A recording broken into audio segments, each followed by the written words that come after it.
Tudo começou com uma declaração que chocou a região. Numa manhã tensa, no final de novembro, surgiram relatos de que Nicolás Maduro, encurralado pela pressão crescente, estava a implorar por paz, enquanto o seu próprio ministro da Defesa afirmava que 15 mil milicianos armados estavam a postos para repelir o que ele descreveu como uma invasão estrangeira iminente. Ao mesmo tempo, altos funcionários de segurança e defesa dos Estados Unidos realizaram reuniões de emergência em Washington para avaliar possíveis cenários militares que se desenrolavam diretamente em frente à costa da Venezuela. A convergência desses eventos criou um senso de urgência que se espalhou pelo Caribe como uma onda de choque. De acordo com fontes citadas por grandes veículos de comunicação como Reuters e DW, as atualizações de inteligência entregues à Casa Branca foram excepcionalmente diretas. Elas descreveram operações militares altamente ativas perto das águas venezuelanas e observaram que os Estados Unidos manteriam todas as opções em aberto se as redes de narcotráfico continuassem a se expandir sob a proteção de figuras de alto escalão em Caracas. O tom dessas reuniões ajudou a estabelecer as bases para o que aconteceria horas depois a bordo do Air Force One. Enquanto viajava com a delegação presidencial, Donald Trump foi abordado por um jornalista que questionou o seu próximo passo em relação à Venezuela. A sua resposta foi inquietante em sua simplicidade. Ele afirmou que já havia tomado uma decisão, embora se recusasse a revelar qual era. Suas palavras, amplamente reproduzidas pela mídia americana e sul-americana, injetaram incerteza em todos os canais diplomáticos. Não posso dizer-lhe o que é, mas basicamente já tomei uma decisão. Para os analistas que acompanhavam a crise, essa declaração vaga, mas firme, marcou um ponto crítico de escalada. Em Caracas, Maduro respondeu com a sua própria mensagem dramática durante uma reunião com juristas. Ele afirmou que a pressão de Washington não era dirigida a ele pessoalmente, nem mesmo exclusivamente à Venezuela, mas a todo o continente americano e à humanidade como um todo. A sua narrativa visava reunir apoio político, tanto a nível interno, como em alianças regionais, retratando os Estados Unidos como agindo contra a soberania coletiva da América Latina. Entretanto, o posicionamento militar dos Estados Unidos nas Caraíbas continuava a avançar. Autoridades de defesa em Washington confirmaram que o grupo de ataque do porta-aviões Gerald R. Ford, o mais poderoso do arsenal naval americano, havia assumido posição nas águas das Caraíbas. O grupo de ataque incluía vários contratorpedeiros, aeronaves de vigilância, plataformas de ataque e mais de 10 mil militares. Todas as unidades foram colocadas em estado de alerta, prontas para executar ordens se necessário. Essas manobras sinalizaram que Washington estava a passar do modo de monitorização para a prontidão operacional. Para aumentar a tensão, o governo do Zimoura confirmou que a segunda-feira anterior marcou o 20º ataque americano a um navio acusado de transportar narcóticos pelo Mar do Caribe. O navio interceptado, ao longo de uma rota de contrabando de drogas, usada há anos por redes criminosas, sofreu 4 mortes durante o confronto. Embora os Estados Unidos não tivessem divulgado o número total de vítimas das operações recentes, o número de incidentes confirmados por si só transmitia a escala da campanha em curso. Com 20 interceptações navais registradas, um grande porta-aviões estacionado às portas da Venezuela e reuniões estratégicas de emergência realizadas em Washington, a situação evoluiu rapidamente para o momento mais sensível desde o início da mobilização, no início de agosto. Observadores internacionais, incluindo ministérios das Relações Exteriores da Europa e da América do Sul, acompanharam cada desenvolvimento com preocupação. Cada novo anúncio de Washington ou Caracas aumentava a possibilidade de uma rápida escalada nos dias seguintes. As tensões aumentaram ainda mais depois que o senador Marco Rubio anunciou que o Departamento de Estado dos Estados Unidos pretendia classificar o cartel Los Soles como uma organização terrorista e colocar Nicolás Maduro no centro de sua estrutura de liderança. Essa declaração se alinhava com relatos de que uma ação coordenada originária das plataformas Gerald R. Ford poderia começar a qualquer momento. No entanto, a questão central permaneceu sem resposta. Este era um caminho para um confronto militar direto ou uma demonstração calculada de força, com o objetivo de quebrar a estrutura política em torno de Maduro. Enquanto o Caribe mobilizava a maior presença militar em décadas, o mundo aguardava por esclarecimentos. Com o Gerald R. Ford já navegando em padrões circulares perto das águas territoriais venezuelanas, que movimento decisivo Washington está a preparar a portas fechadas? E como Caracas responderá quando o próximo sinal aparecer? A escalada tornou-se inegável quando o grupo de ataque do porta-aviões Gerald R. Ford entrou oficialmente nas águas do Caribe. De acordo com o briefing noturno do Pentágono, esta não foi uma manobra simbólica, mas o início de uma mobilização operacional completa. O porta-aviões, ladeado por contra-torpedeiros avançados e apoiado por um poderoso grupo de assalto anfíbio, já estacionado na região há meses, marcou a concentração da maior presença naval dos Imanaitai-Tam no hemisfério ocidental em décadas. O comunicado do ZINEWAE explicou que o grupo de ataque Ford conduziria operações de segurança marítima, missões de vigilância de alta precisão e patrulhas conjuntas com parceiros regionais.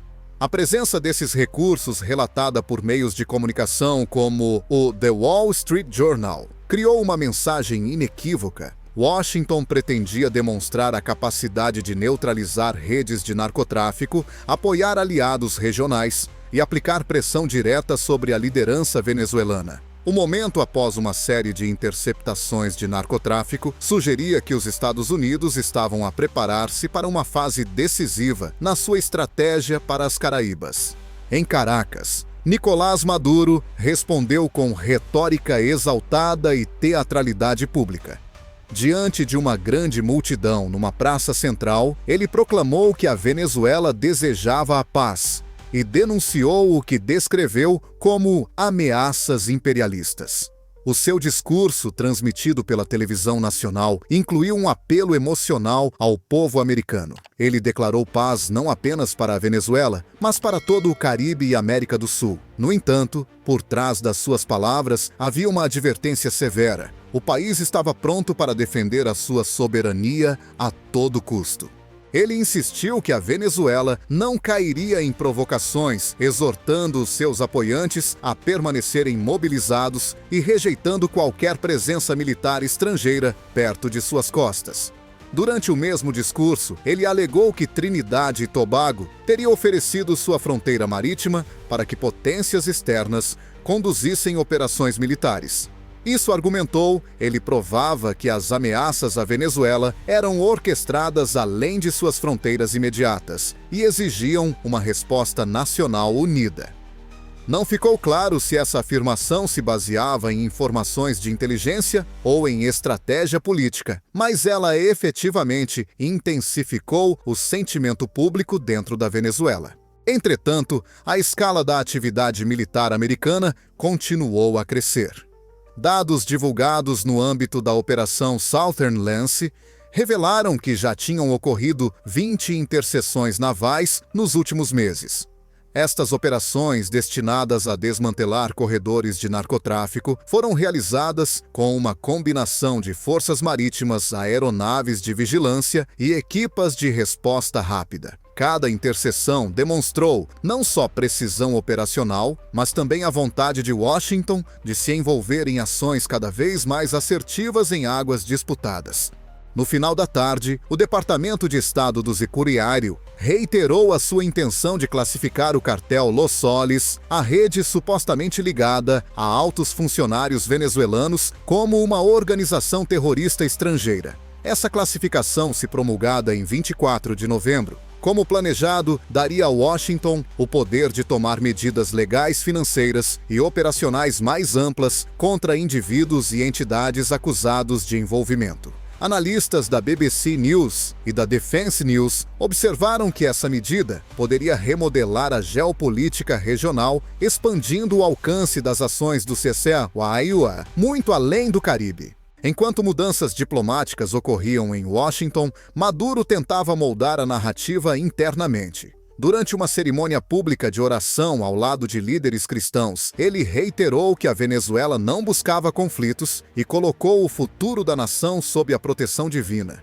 A mensagem enfatizou a paz, a unidade e a resiliência espiritual. No entanto, seu tom mudou ao abordar possíveis provocações militares. A Venezuela, disse ele, não seria intimidada ou ameaçada em nenhuma circunstância. Em todo o Caribe, as operações dos CNAZIWA continuaram sem pausa. Autoridades confirmaram a 21ª interceptação naval desta vez, resultando em 3 mortes. Tornou-se cada vez mais evidente que Washington não estava apenas realizando uma ação de rotina, mas expandindo ativamente sua presença operacional em preparação para movimentos estratégicos mais amplos. As medidas legais, militares e diplomáticas simultâneas pintaram um quadro claro de uma campanha de pressão calculada e multifacetada. A questão final pairava pesadamente sobre todas as capitais regionais.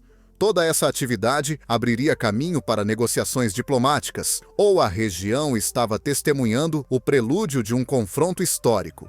À medida que Washington acelera suas medidas legais e o grupo de ataque Ford se aproxima das águas territoriais venezuelanas, que estratégia oculta está se desenrolando nos céus acima do Caribe e até onde os Estados Unidos estão dispostos a ir na próxima fase de escalada. À medida que a crise se aprofundava, a tensão passou das águas do Caribe para os pódios de Washington. Num dia originalmente reservado para anúncios sobre a próxima Copa do Mundo, o presidente Donald Trump surpreendeu os repórteres ao expandir suas observações sobre a situação venezuelana, adicionando novas camadas de incerteza a um cenário já volátil. Perante as câmaras na sala de imprensa da Casa Branca, afirmou que continuava aberto a qualquer ação contra a Venezuela e não descartou a possibilidade de falar diretamente com Nicolás Maduro em algum momento indefinido. O seu tom era calmo, mas a mensagem era inequivocamente estratégica. Pressionado por um jornalista, abordou uma questão altamente sensível: se autorizaria ataques contra locais de processamento de cocaína na Colômbia, há muito associados às operações dos cartéis. A sua resposta, dada com uma franqueza inquietante, deixou os analistas atônitos.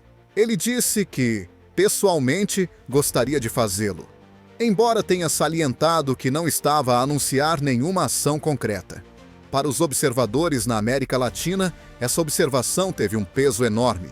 De acordo com comentários divulgados pela Reuters e pelo The Guardian, tais declarações sugeriram uma disposição de esbater a fronteira entre missões anti-narcóticos e campanhas de pressão geopolítica mais amplas. Pouco depois destes comentários, autoridades americanas divulgaram informações confirmando outro ataque marítimo dentro da Operação Southern Lance, o 21º da sequência.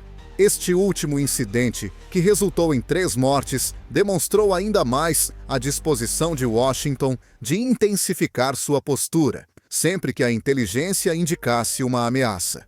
O ritmo acelerado dessas interceptações, ocorridas com apenas alguns dias de diferença, revelou um padrão. Os Estados Unidos estavam estabelecendo as bases operacionais que poderiam apoiar decisões militares mais amplas se a crise se intensificasse. Simultaneamente, o Departamento de Estado reiterou que designaria formalmente o cartel Los Soles como organização terrorista estrangeira em 24 de novembro. Essa classificação colocaria a suposta rede amplamente considerada pelas agências americanas como envolvendo altos funcionários venezuelanos no mesmo plano legal que os grupos extremistas visados pelas estruturas internacionais de combate ao terrorismo. Analistas da BBC News destacaram que tal medida concederia a Washington maior liberdade operacional, permitindo missões conjuntas, maior compartilhamento de inteligência e ações direcionadas além das zonas estritamente marítimas. Isso também significava que qualquer indivíduo ou entidade financeira ligada àquela rede poderia estar sujeita a sanções agressivas e operações de apreensão. Em Caracas, Maduro tentou contrariar essa pressão crescente, apelando para a unidade nacional e o simbolismo religioso. Durante uma reunião de oração com líderes da comunidade cristã, ele declarou que a paz era o caminho da Venezuela e invocou a proteção divina sobre a nação. O seu discurso enfatizou a estabilidade e a fé, projetando uma imagem de resiliência moral. Mas, por trás dessa linguagem espiritual, havia uma mensagem mais dura dirigida às potências estrangeiras. A Venezuela defenderia a sua soberania com determinação absoluta. O contraste entre os seus apelos públicos pela paz e as suas advertências contra a intrusão militar ilustrou o delicado equilíbrio que ele tentava manter em meio à crescente pressão externa. Enquanto mensagens diplomáticas circulavam, o Pentágono continuava a refinar e expandir a sua postura operacional. Os voos de inteligência, vigilância e reconhecimento aumentaram acima do corredor do Caribe. Autoridades sugeriram que recursos navais e aéreos adicionais poderiam ser reposicionados se necessário. Enquanto isso, governos locais em toda a região monitoravam de perto os movimentos do grupo de ataque Gerald R. Ford. Vários líderes sul-americanos expressaram preocupação à imprensa internacional, alertando que qualquer erro de cálculo poderia desencadear uma cadeia de eventos difíceis de conter. Relatórios não oficiais de diplomatas europeus sugeriram que linhas de comunicação secretas estavam a ser discretamente exploradas para evitar uma escalada. No entanto, a rápida convergência de desenvolvimentos militares, jurídicos e políticos indicava que o tempo estava a esgotar-se. Cada manobra de Washington parecia destinada a restringir as opções estratégicas de Maduro e aumentar a pressão psicológica dentro da estrutura de comando venezuelana. Todos esses cenários deixaram cada vez mais clara uma verdade crítica: a crise não se limitava mais a operações de vigilância ou interdições isoladas. Surgiu uma complexa disputa geopolítica na qual o narcotráfico, a soberania territorial e a segurança regional se sobrepunham de maneiras imprevisíveis. O Caribe tornou-se palco de um confronto que poderia redefinir as relações entre os EPARA e a América Latina por anos. Com a Casa Branca sinalizando flexibilidade, o Pentágono acelerando as mobilizações e Caracas invocando fé e desafio. Qual será o papel do poder aéreo esmagador dos Imecatocheia, à medida que a crise entra em sua fase mais perigosa e imprevisível?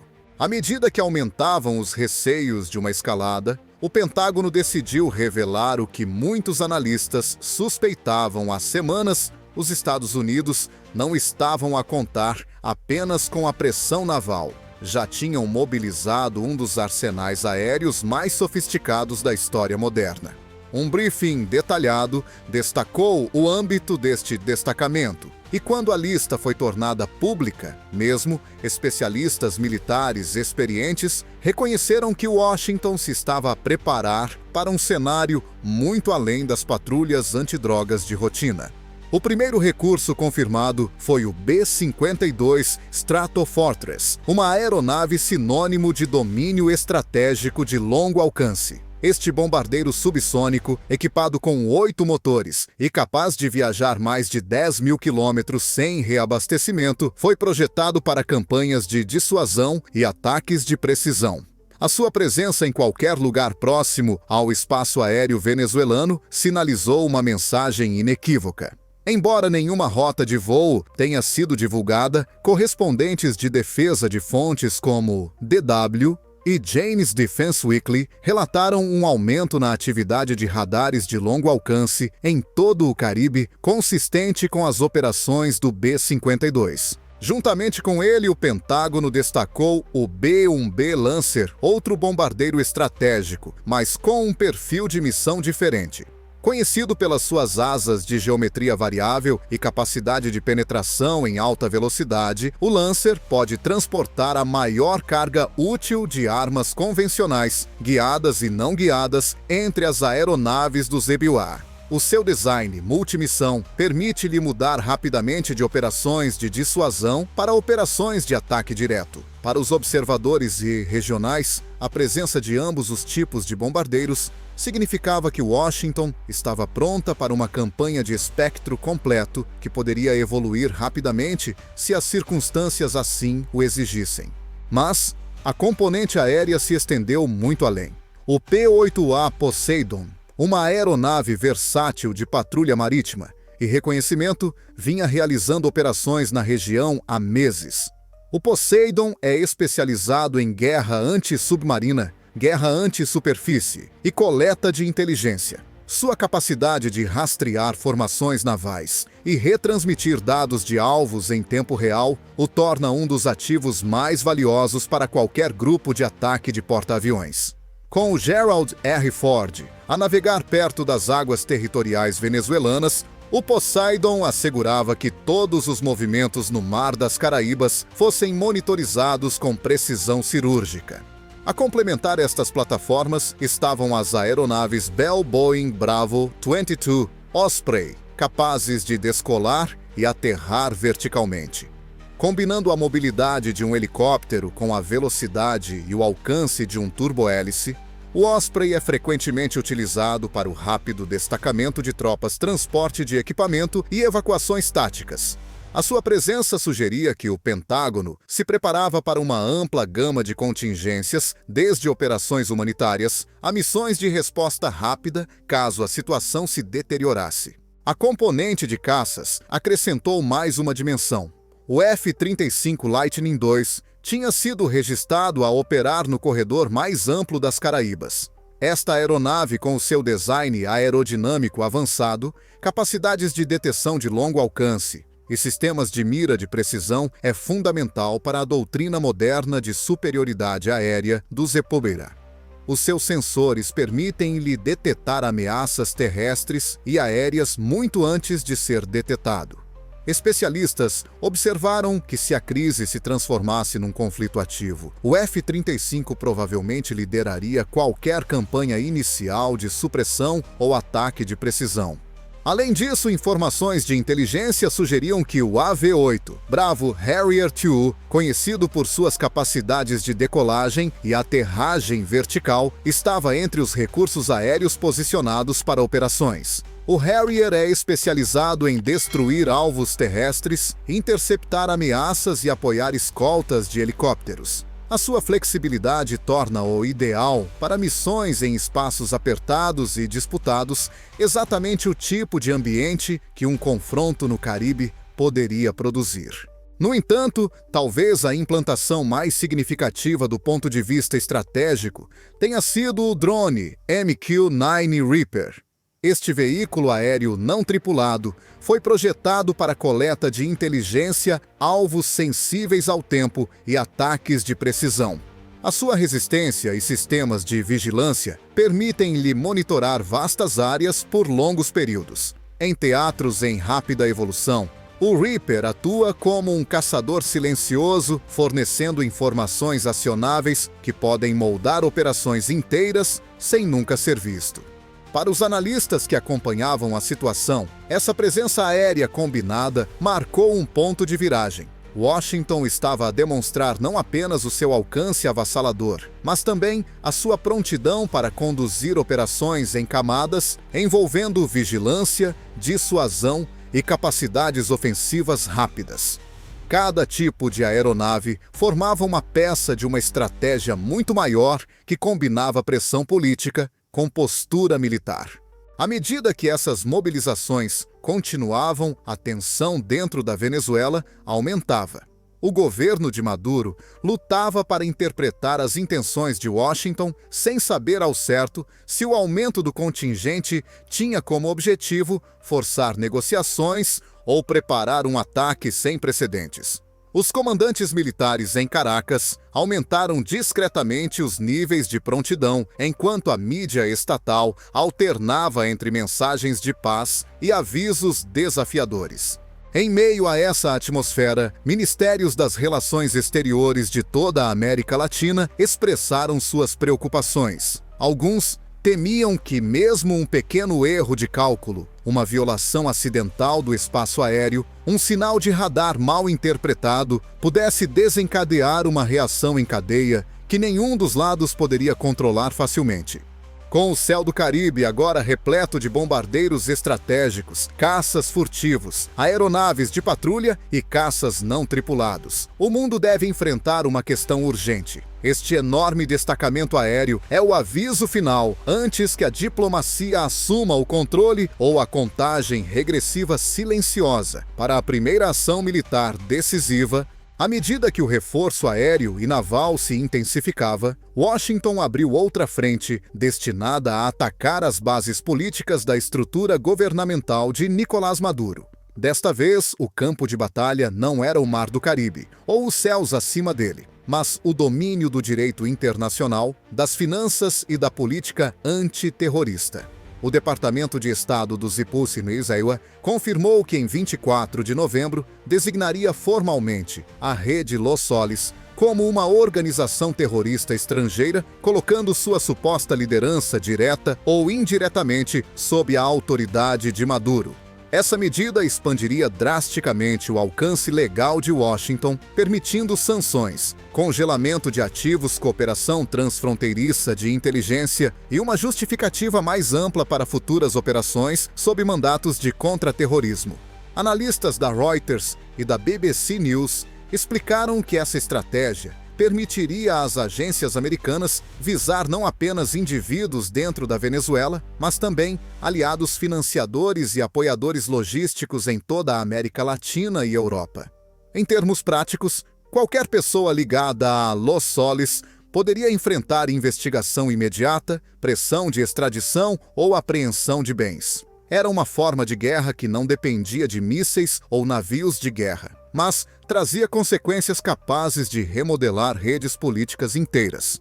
Para o círculo íntimo de Maduro, a designação representava uma ameaça direta. Se figuras militares venezuelanas de alto escalão, oficiais de segurança ou conselheiros políticos fossem oficialmente ligados a uma organização rotulada como terrorista, o isolamento internacional se aprofundaria dramaticamente. Várias missões diplomáticas europeias expressaram preocupação de que tal designação pudesse acelerar o colapso dos canais diplomáticos justamente quando eles eram mais necessários para evitar um confronto no Caribe. No entanto, Washington parecia determinada a seguir em frente. Entretanto, o Comando Sul do Zebi Arisaio continuou a interceptar embarcações suspeitas de narcotráfico. Cada nova operação reforçava a impressão de que já não se tratava de uma missão isolada de combate ao narcotráfico, mas sim de parte de uma ampla campanha para pressionar Caracas de vários ângulos. A 21ª interseção, que resultou em 3 mortes, demonstrou que os Estados Unidos estavam a intensificar tanto o ritmo operacional como a mensagem estratégica. As autoridades sugeriram que mais operações eram prováveis nos dias seguintes. Dentro da Venezuela, Maduro tentou contrariar essa pressão crescente, redobrando a retórica nacionalista. Em declarações públicas, ele alertou que potências estrangeiras estavam a tentar humilhar o Estado venezuelano e minar a sua soberania. No entanto, quase ao mesmo tempo, apelou à unidade espiritual, insistindo que a Venezuela desejava a paz enquanto se preparava para se defender contra provocações militares. Essa oscilação entre tranquilidade e mobilização urgente refletia a posição cada vez mais frágil do governo. Em Caracas, a tensão era palpável. As emissoras de mídia estatal destacavam mensagens de paz, orgulho nacional e resistência, enquanto unidades militares, supostamente, elevavam seu estado de alerta. As redes de distribuição de combustível e alimentos já sobrecarregadas há anos foram colocadas sob monitoramento adicional. Analistas locais alertaram que mesmo um pequeno incidente naval ou aéreo envolvendo as forças dos Estados Unidos e da Venezuela poderia desencadear pânico nos centros urbanos, potencialmente desestabilizando a segurança interna. Ao mesmo tempo, grupos da oposição dentro da Venezuela monitoravam a situação em escalada com uma mistura de esperança e medo. Para eles, a pressão dos Awalua representava uma oportunidade potencial para enfraquecer o controle de Maduro. No entanto, muitas vozes da oposição alertaram que um confronto direto poderia trazer consequências graves para os civis. Vários analistas entrevistados por veículos de comunicação latino-americanos enfatizaram que um conflito militar provavelmente agravaria as dificuldades econômicas e alimentaria ainda mais a migração na região. Em Washington, assessores políticos enfatizaram que os Estados Unidos continuavam abertos à negociação, mas somente se Maduro reduzisse o envolvimento com redes de narcotráfico e permitisse reformas políticas verificáveis. Essa abertura condicional, combinada com a pressão militar esmagadora na costa da Venezuela, criou um paradoxo. A diplomacia ainda era tecnicamente possível, mas cada vez mais ofuscada pela escalada da postura militar. Enquanto Gerald R. Ford continuava seus movimentos perto das águas territoriais venezuelanas, o Pentágono manteve silêncio sobre os próximos passos. A ambiguidade era deliberada.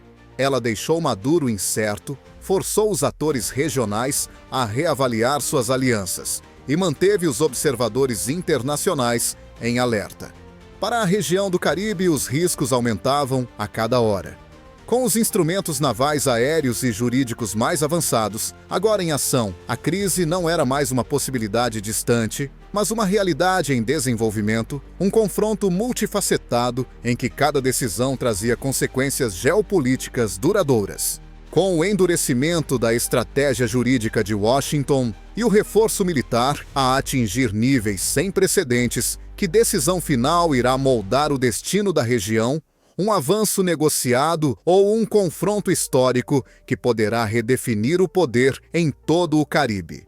À medida que a crise atingia a sua fase mais precária, tanto Washington como Caracas entraram num período de silêncio cauteloso. Era um silêncio carregado de tensão, do tipo que sugere que escolhas decisivas estavam a ser discutidas a portas fechadas. Apesar das garantias públicas, nenhum dos lados mostrou sinais de recuo. Os Estados Unidos continuaram a sua rápida mobilização no âmbito da Operação Southern Lance, enquanto a Venezuela intensificava suas advertências contra a intervenção estrangeira. Cada varredura de radar, cada envio de aeronaves e cada manobra naval agora carregavam o peso de potencialmente levar a região a um confronto irreversível. Os diplomatas que monitorizavam a situação a partir da Europa descreveram a atmosfera como perigosamente comprimida, com múltiplas linhas militares, políticas e jurídicas a convergirem. De acordo com comentários da DW e da Reuters, as fontes de inteligência do Zewaray indicavam um aumento dos movimentos das tropas venezuelanas perto das instalações costeiras, bem como uma intensificação da atividade de comunicação entre os comandantes superiores. Estes sinais sugeriam que Caracas se preparava para cenários que iam desde ataques direcionados dos sequenes Oil até operações regionais mais amplas. Enquanto isso, o grupo de ataque Gerald R. Ford continuava executando manobras complexas perto da fronteira marítima da Venezuela. Imagens de satélite, analisadas por pesquisadores independentes de defesa, mostravam o porta-aviões alternando entre formações defensivas e posicionamento pronto para lançamento. Os contratorpedeiros que o acompanhavam expandiram seus arcos de patrulha, enquanto aeronaves de vigilância traçavam grandes loops pelo corredor do Caribe. A exibição visual do poder americano era inconfundível. Para muitos observadores, a questão não era mais se os Estados Unidos poderiam atacar, mas se o fariam. Dentro da Venezuela, o governo de Maduro oscilava entre uma resistência firme e apelos à calma. As transmissões do governo enfatizavam que a nação buscava a paz e não iniciaria hostilidades. No entanto, avisos de altos funcionários deixavam claro que qualquer tentativa de violar a soberania venezuelana encontraria retaliação imediata. Grupos da sociedade civil expressaram o receio de que o confronto crescente pudesse desestabilizar os centros urbanos ou provocar agitação interna se as linhas de abastecimento ou infraestruturas críticas fossem interrompidas. Os governos regionais também começaram a se preparar para possíveis efeitos colaterais. A Colômbia reforçou a presença militar ao longo de sua fronteira. O Brasil aumentou a vigilância sobre seus corredores amazônicos. As nações caribenhas solicitaram informações tanto a Washington quanto a Caracas, na esperança de evitar serem arrastadas para o conflito. Nos círculos diplomáticos, a preocupação predominante era que um único erro de cálculo, um contato de radar mal interpretado, um sinalizador de alerta confundido com agressão, pudesse desencadear uma cascata que nenhum ator pretendia totalmente. Apesar das negativas de Trump e do senador Marco Rubio em relação aos relatos de ataques iminentes do EUA, a credibilidade dessas negativas enfraqueceu à medida que a escala do reforço militar se tornou mais clara. Os principais jornais americanos continuaram a publicar análises destacando o valor estratégico das áreas costeiras venezuelanas, das rotas de narcotráfico e das redes políticas ligadas a Los Soles. Para os decisores políticos do CEMAR-CEUA, esses fatores representavam não apenas questões regionais, mas prioridades de segurança nacional. Nesse clima de dúvida, os esforços internacionais para diminuir a tensão ganharam urgência. Diplomatas europeus propuseram uma série de conversas de emergência, enquanto as Nações Unidas exploravam discretamente mecanismos de mediação. No entanto, o problema fundamental persistia, ambos os lados viam a crise através de lentes incompatíveis. Washington via uma ameaça narcoterrorista que justificava medidas excepcionais. Caracas via uma coerção imperial que ameaçava a soberania de um continente inteiro. Essas visões opostas tornavam o compromisso cada vez mais difícil. Em Caracas, a população preparava-se para o desconhecido. Alguns armazenavam alimentos e água. Outros buscavam conforto espiritual. Muitos simplesmente esperavam na esperança de que a diplomacia prevalecesse no último momento possível. Nos círculos militares, apelos à moderação ecoavam ao lado de preparativos para os piores cenários. A cidade movia-se sob um manto de incerteza, com ruas mais silenciosas do que o habitual, e cidadãos atentos a cada anúncio da mídia estatal ou da imprensa estrangeira. Em Washington, o debate mudou para o momento certo e as consequências. Os conselheiros políticos ponderaram os benefícios de exercer pressão máxima contra os riscos de desencadear um conflito que poderia remodelar o hemisfério. Os níveis de prontidão do Pentágono permaneceram elevados, mas os funcionários enfatizaram que qualquer ação seria deliberada, coordenada e legalmente justificada. Ainda assim, a ambiguidade em torno das declarações anteriores do presidente deixou margem para especulações. À medida que as últimas horas desta fase da crise se desenrolavam, o mundo observava intensamente.